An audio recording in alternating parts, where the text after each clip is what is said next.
Welcome again. So there is a definition of mole fraction. Simple C definition है. Mole fraction of solute is equal to number of moles in solute divided by number of moles in solute plus number of moles in solvent. इसी तरह से mole fraction of solvent का है. जब आप x ए और x B को plus करेंगे तो उसका आंसर 1 आएगा, वो हमेशा 1 रहता है. नेक्स्ट जो इम्पोर्टेंट टर्म है वो है मोलैरिटी. मोलैरिटी एक टेम्परेचर डिपेंडेंट टर्म है क्योंकि ये वॉल्यूम इसमें आता है. वॉल्यूम से हम डिवाइड करते हैं नंबर ऑफ मोल्स को. मोलैरिटी का formula number of moles of solute divided by volume of solution in litres में होता है.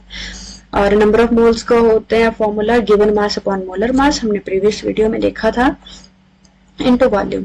अगर हम कहते हैं 1 मोलैरिटी NaOH तो इसका मतलब हुआ 1 मोल of NaOH present in 1 litre.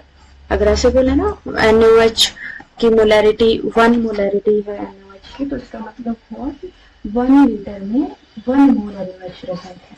अगर हमें चाहिए जैसे लिखा for 0.2 molar solution we require 0.2 mole of NaOH in 1 litre solution. तो जो नया हमारे पास वॉल्यूम बनेगा वो कितना आएगा फिर उस केस में. देखो ये मोलैरिटी इक्वेशन है M1 M2 is equal to M1 V1 is equal to M2 V2. तो ये वाले नोन होते हैं, ये वाले अननोन होते हैं दूसरे साइड 2 वाले. तो हमारे पास जो नोन मोलैरिटी और वॉल्यूम है वो है 0.2 और 1 लीटर में 1000 मिलीलीटर. और हमें बनाना है क्या 1 मोलर सॉल्यूशन बनाना है. अगर तो 1 मोलर इनटू तो कितना वॉल्यूम चाहिए हमें सॉल्वेंट का, तो वो निकालना पड़ेगा, वो निकालना है. तो ये निकल जाएगा इस इक्वेशन को सॉल्व करके. इसका एक न्यूमेरिकल देख लेते हैं. Calculate the molarity of NaOH solution prepared by dissolving its 4 gram in enough water to form 250 millilitre of solution. कि 250 मिलीलीटर का सॉल्यूशन बनाना है हमें.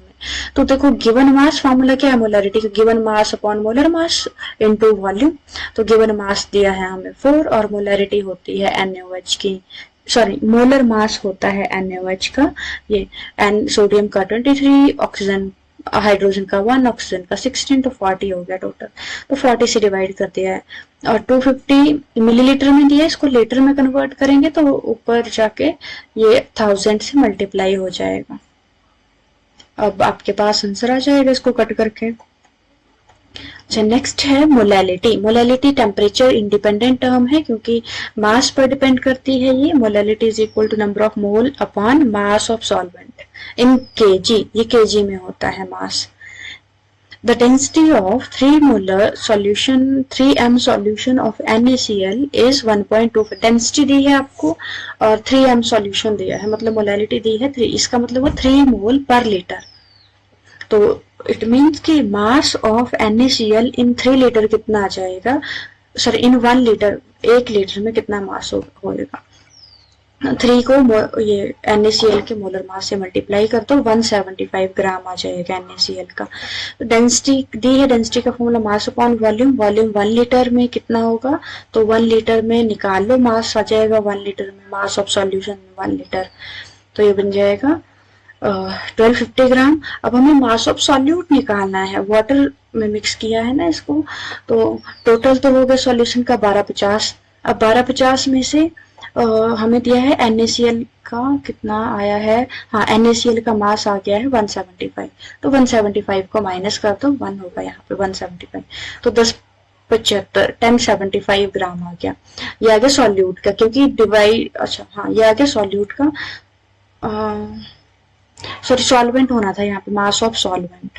फॉर्मूला क्या था हमारे पास, मास ऑफ सॉल्वेंट.